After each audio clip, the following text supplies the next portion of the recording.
Kiitoksia. Hyvät ystävät, hyvät seinäjokelaiset, hyvät elintarviketyöläiset.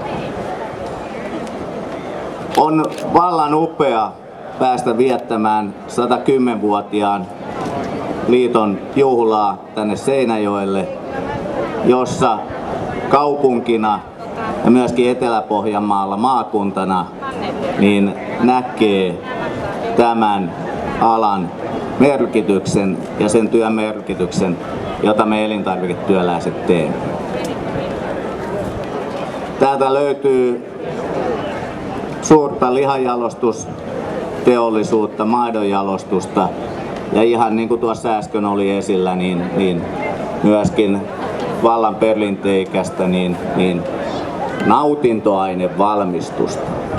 Ja muistutankin muuten siitä, että meidän virallinen nimi on Elintarvike- ja nautintoainetyöläisten liitto.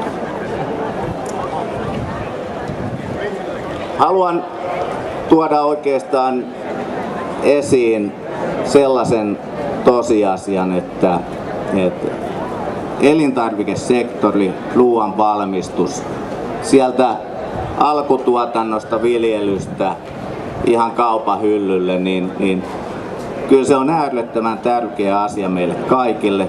Me elintarviketyöläiset haluamme hoitaa hyvin siinä oman ruutumme. Ja mielestäni olemme sen hoitaneetkin. Ja sanoisiko niin, että myöskin ammattiliittona niin me emme kyseenalaista sitä, etteikö alkutuotannon maatalouden osalta suomalaisissa olosuhteissa niin tarvitsisi tukitoimenpiteitä, on se sitten EU:n tai kansallisen tuen osalta. Me tiedetään kaikki se, että jotta Suomessa on merkittävää elintarviketeollisuutta, ruoan valmistusta, se edellyttää sitä, että meillä on tässä maassa myöskin toimiva maatalous. Ja sen takia niin me ymmärrämme vallan hyvin sen, että näillä leveysasteilla niin siihen tarvitaan tukea. Mutta meidän viesti on myöskin niin, että me toivomme, että alkutuotannon parissa toimivat ymmärtävät myöskin sen, että me ruoan tekijät olemme myöskin työehtomme ansainneet. Ja on hyvin tärkeää tänä päivänä, kun tässä yhteiskunnassa niukkuutta jaetaan, että me elintarvikesektorilla toimivat, niin pidämme yhdessä huolta siitä, että tämä on merkittävä toimiala Suomessa. Ja se huolenpito ei tietysti tapahdu niin, että jos me alamme kyseenalaistamaan sitten voimakkaasti toistemme toimintaa. 110 vuotta on ammattiliitolle merkittävä matka ja uskon, ja nyt täällä tänään tuolla kisapaikoilla kiertäessä ja oman väen kanssa jutellessa, niin olen täysin vakuuttunut siitä, että vuodet meillä liittona jatkuu eteenpäin ja on äärettömän tärkeää, että jokainen jäsen meillä omalla tavallaan on tekemässä tästä ammattiliitosta sen näköistä, kun se tänä päivänä on.